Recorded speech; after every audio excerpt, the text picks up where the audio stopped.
Hola, salam digital. Di sini kita balik lagi ke segmen PM Talk. PM Talk ini adalah sebuah segmen di mana saya ngebahas tentang project management. Nah, pada kesempatan ini saya mau ngebahas tentang project management metodologi, yaitu antara waterfall dan juga agile. Jadi beberapa hari yang lalu saya coba ikutan course dari project management Google, di mana itu juga ngebahas tentang agile dan itu menurut saya menarik. Nah, di sini yang ingin saya bahas adalah buat teman-teman pengusaha ya, untuk paham juga ketika project IT development-nya dilakukan menggunakan waterfall atau agile. Nah, bedanya apa sih? Nanti kita coba bahas di sini gitu ya. Mana yang lebih efektif untuk project dari teman-teman pengusaha, terutama biasanya dari sisi klien.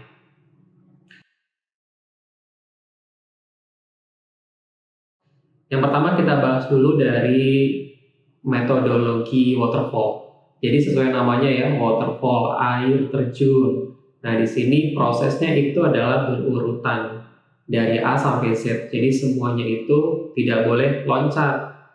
Nah, di pembahasan kita di PM Talk sebelumnya adalah review tentang IT development. Nah, di situ kan ada yang namanya pre-development, kemudian ada proses development dan ada post development. Nah, semua tahapan itu dilakukan secara berurutan. Itulah yang disebut waterfall. Jadi misalkan satu desain tahapan kita di tahap desain itu ya desainnya harus dibuat semua. Misalkan kita bikin website, semua halaman websitenya desainnya harus dibuat semua gitu. Jadi ketika itu sudah selesai, semua desain sudah dibuat, baru bisa lanjut ke tahapan berikutnya, yaitu tahapan front-end development dan juga back-end development. Nah, saya punya ilustrasi. Jadi di sini kalau kita lihat ya, itu ada waterfall methodology di mana ada requirement. Nah, mungkin istilahnya berbeda dengan yang saya sampaikan di PM Talk sebelumnya. Nah, tapi intinya adalah sama aja ya. Jadi requirement itu adalah pre-development, kemudian design, implementation, dan juga testing itu adalah proses development-nya, dan maintenance itu adalah post-development. Nah, untuk requirement, design, implementation, testing, sampai dengan maintenance itu tidak boleh loncat. Jadi, semuanya harus dilakukan secara berurutan.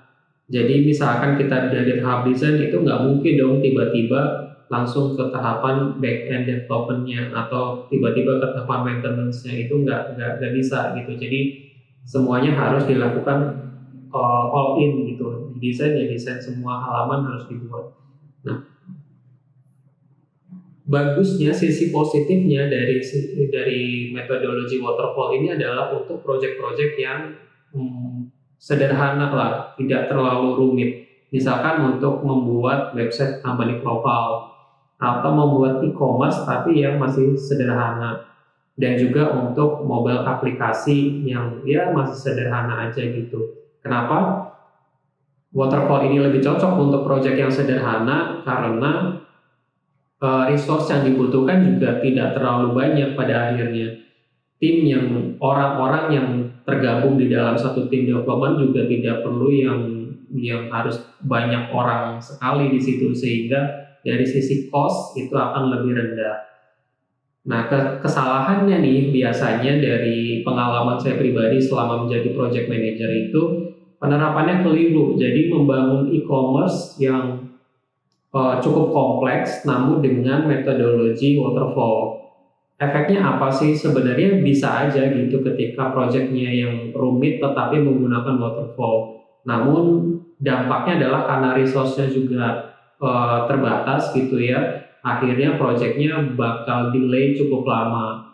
Ini yang jadi concern untuk teman-teman dari klien atau teman-teman dari pengusaha, paham bahwa waterfall ini cocok untuk project yang sifatnya sederhana. Nah, untuk project yang sifatnya lebih kompleks, maka lebih saya sarankan menggunakan agile.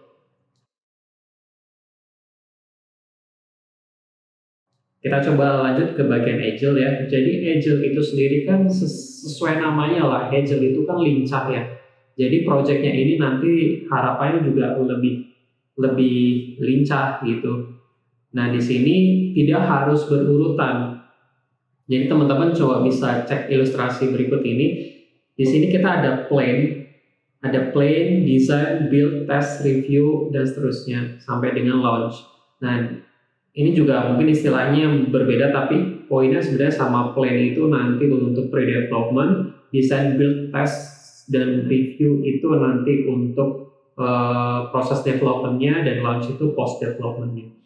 Nah, di sini ketika tahapan core dari sisi agile methodology itu adalah sprint namanya. Sprint ini bisa ada banyak. Jadi misalkan websitenya kita bikinnya nggak langsung menyeluruh gitu. Jadi desain pun nggak langsung semuanya. Di sprint 1 kita fokus di bagian halaman home misalkan. Maka desain itu ya fokus untuk membuat bagian home-nya dulu saja gitu. Jadi tidak perlu mungkin kalau bikin e-commerce kita akan lanjut ke bagian produknya, kemudian ada bagian pembayaran dan segala macam, itu nanti dulu. Itu nanti bisa di sprint berikutnya. Jadi di sprint 1 goals-nya adalah dibuatkan untuk halaman home-nya dulu misal. Jadi plan, kemudian bikin desain untuk halaman home, kemudian tim development-nya akan nge-build gitu ya, atau proses development dari front end, back end, hingga testing. Nah, kalau desain home-nya ini udah oke, dites segala macam, dicek, sudah oke, tinggal launching. Kemudian masuk sprint kedua, plan lagi mungkin halaman produknya. Nah, di sini nanti desainnya juga halaman produknya saja gitu, dan kemudian ada build, test, review. Nah, kalau semua sudah oke, di launch lagi. Lanjut masuk ke sprint 3, mungkin sprint 3 halaman pembayaran dan seterusnya. Nah, di sini adalah semacam kalau untuk agile itu dipartisi lah, kira-kira seperti itu. Agile itu cocok untuk project yang kompleks. Kenapa saya bilang yang kompleks? Karena prosesnya itu akan berulang. Jadi ada sprint 1, sprint 2, sprint 3. Bahkan itu bisa di-split. Jadi sprint 1 yang tadi saya bilang dia mengerjakan bagian home, sprint 2 itu mengerjakan bagian halaman produk, itu bisa beda tim. Jadi tim A akan mengerjakan sprint 1, tim B mengerjakan sprint 2, tim C mengerjakan sprint 3. Maka butuh resource sumber daya manusia ya, SDM-nya ini juga lebih banyak pastinya untuk pengerjaan agile sendiri. Tapi ini sesuai ketika proyeknya itu cukup kompleks. Jadi e-commerce yang kompleks misalnya ya seperti Tokopedia, Shopee, Bukalapak, saya pikir akan lebih cocok dengan agile gitu ya. Entah itu mungkin agile pakai yang Scrum atau Kanban atau apalah gitu, itu adalah pengembangan lebih lanjut dari metodologi agile. Tapi intinya adalah si agile ini akan lebih lincah karena terbagi menjadi beberapa sprint. Kemudian bikin marketplace, bikin mobile apps yang cukup kompleks, dan seterusnya. Kelemahan dari agile sendiri sebenarnya tidak efisien ketika proyeknya sederhana karena menggunakan resource atau SDM yang cukup banyak. Ya, kita tahu yang tadi kita bahas juga tim development-nya bisa lebih dari satu untuk melaksanakan sprint yang beda-beda. Ini ya jadi akan nggak cocok aja gitu untuk project yang sederhana.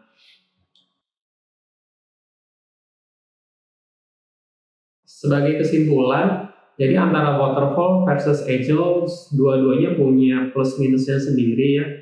Tinggal disesuaikan aja dengan teman-teman, terutama dari sisi klien, mau menggunakan projectnya mau dibuat seperti apa. Apakah cukup untuk waterfall saja, atau nggak bisa nih kita harus pakai agile karena kejar target waktu misalnya, otomatis butuh resource yang lebih banyak dan juga tingkat kompleksitas yang lebih tinggi, akhirnya bisa menggunakan yang agile. Ya, itu aja yang ingin saya sampaikan. Kalau teman-teman ada masukan untuk pembahasan project management berikutnya, silakan bisa tinggalkan di komen ya. Thank you for watching and see you in the next video.